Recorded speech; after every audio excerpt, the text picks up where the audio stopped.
Long before Cleopatra drew her first breath, Egypt had already stood for 3,000 years, a civilization so ancient that the pyramids were antiques even in her time. The Nile carved order from desert chaos, delivering life-giving floods each year like clockwork. Into this timeless world the Greeks had arrived. Alexander the Great swept through Egypt in 332 BCE, welcomed as a liberator from Persian rule. When he died without an heir, his general Ptolemy claimed Egypt's throne, founding a dynasty that would rule for nearly 3 centuries.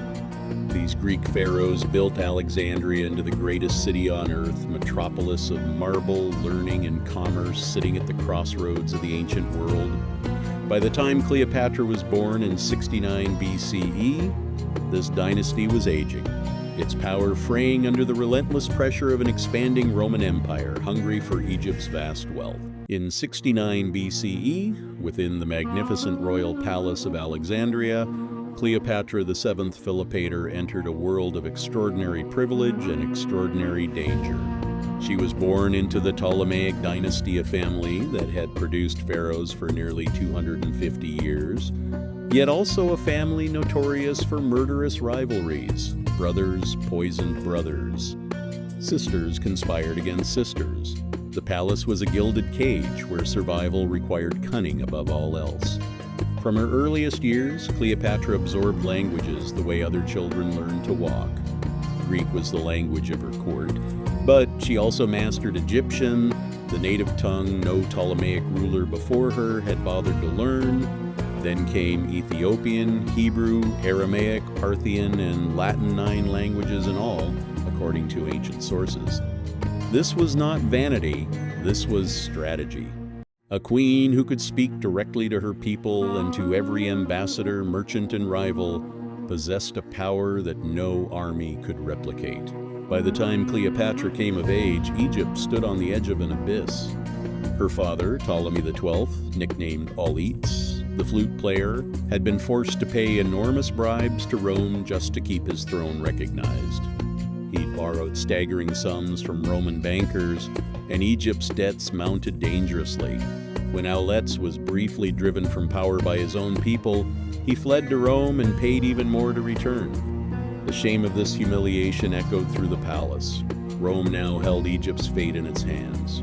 Adding to the instability, Cleopatra's own family turned against itself. Her sister Berenice seized the throne during their father's absence and later paid for it with her life when Auletes returned. The palace was soaked in the memory of that execution, a brutal reminder that in the Ptolemaic world, family ties offered no protection. When Auletes died in 51 BCE, 18-year-old Cleopatra inherited this poisoned crown alongside her 10-year-old brother, Ptolemy XIII. Tradition demanded they rule together as co-monarchs, and tradition demanded they marry. It was a partnership destined for conflict. Within 3 years of inheriting the throne, Cleopatra faced her first existential crisis. Powerful court factions aligned around her brother, and in 48 BCE, she was forced into exile, driven out of her own kingdom at sword point. For most rulers, exile meant the end, but Cleopatra did not accept defeat. She retreated to Syria, where she began assembling a mercenary army, refusing to relinquish her claim. Then fate intervened in the most dramatic fashion imaginable. Julius Caesar, the most powerful man in Rome, arrived in Alexandria, pursuing his defeated rival Pompey. Egypt had suddenly become the center of the world's greatest political drama. Cleopatra seized the moment with audacity that would define her legend. Smuggled into the royal palace, wrapped in bedding or perhaps a carpet, accounts differ, she was brought directly before Caesar. She walked into that meeting as an exile with an army of mercenaries. She walked out as the ruler of Egypt. In that single encounter, she demonstrated the core of her genius, the ability to read power, identify opportunity, and act with breathtaking boldness at precisely the right moment. The alliance between Cleopatra and Julius Caesar was one of history's most consequential partnerships. Caesar, a man famous for his tactica genius, recognized in Cleopatra an equal, a leader of extraordinary intelligence who commanded history's most fertile and wealthy nation.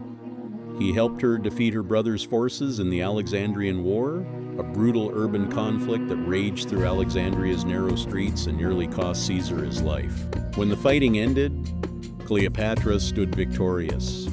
Caesar remained in Alexandria for months, captivated by both the queen and her kingdom.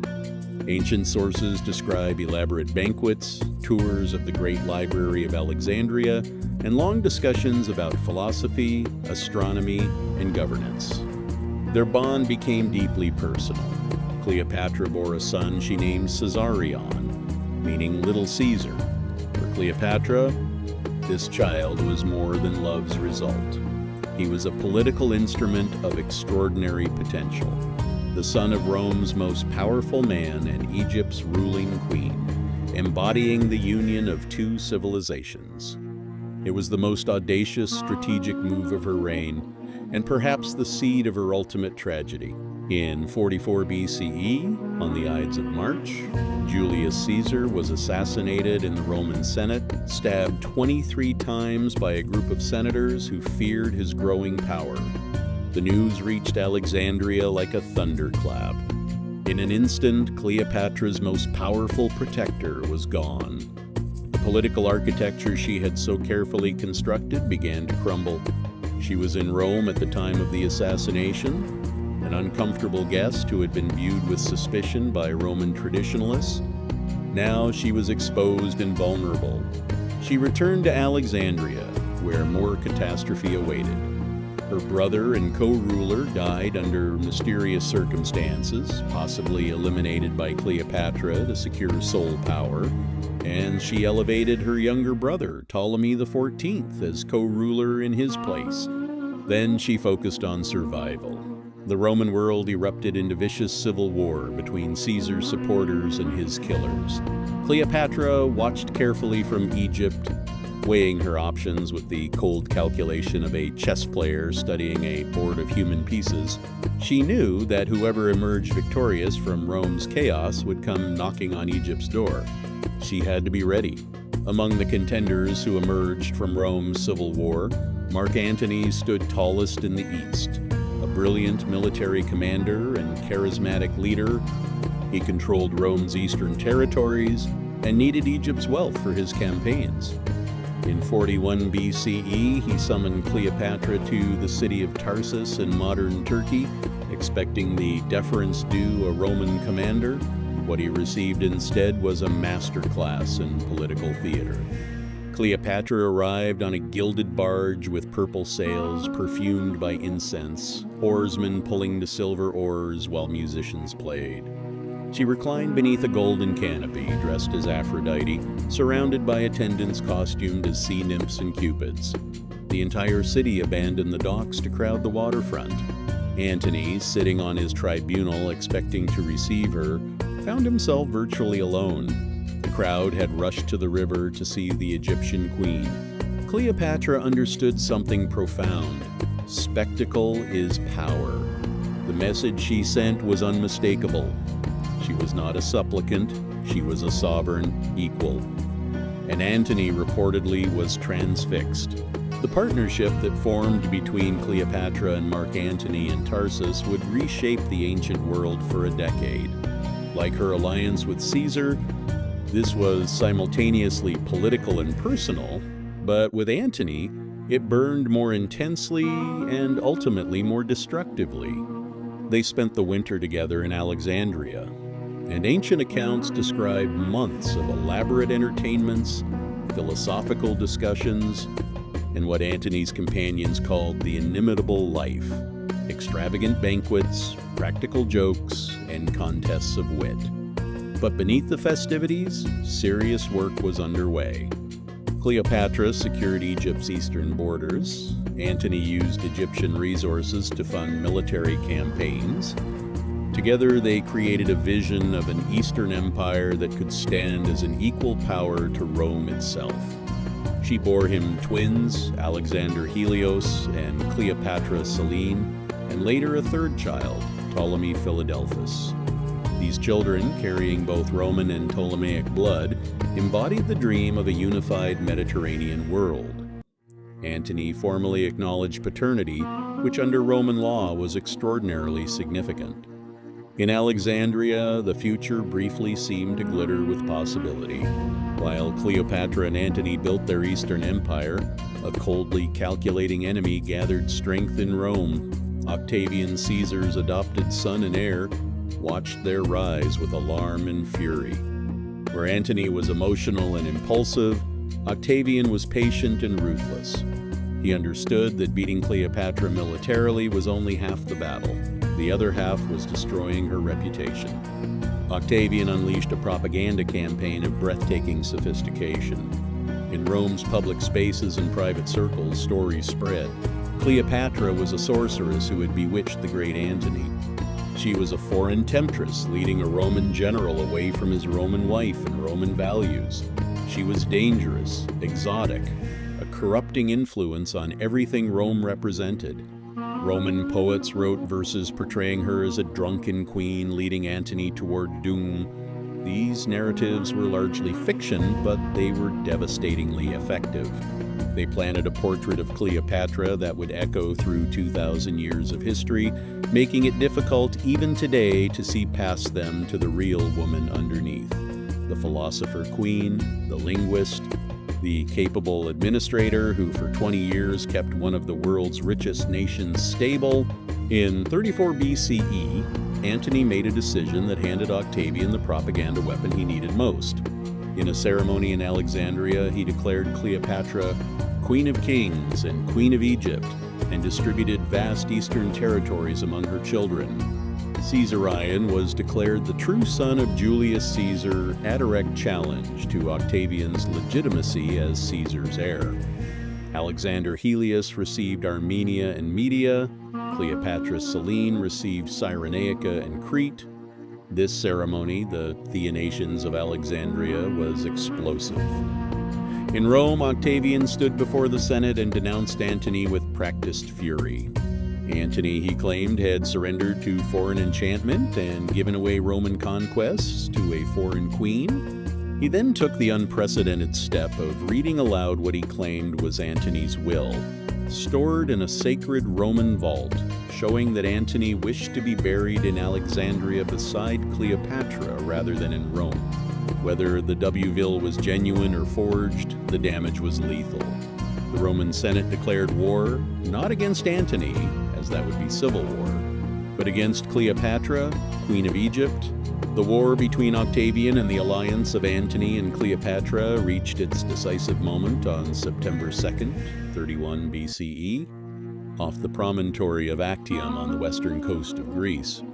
The naval confrontation that unfolded there determined the fate of the entire ancient world.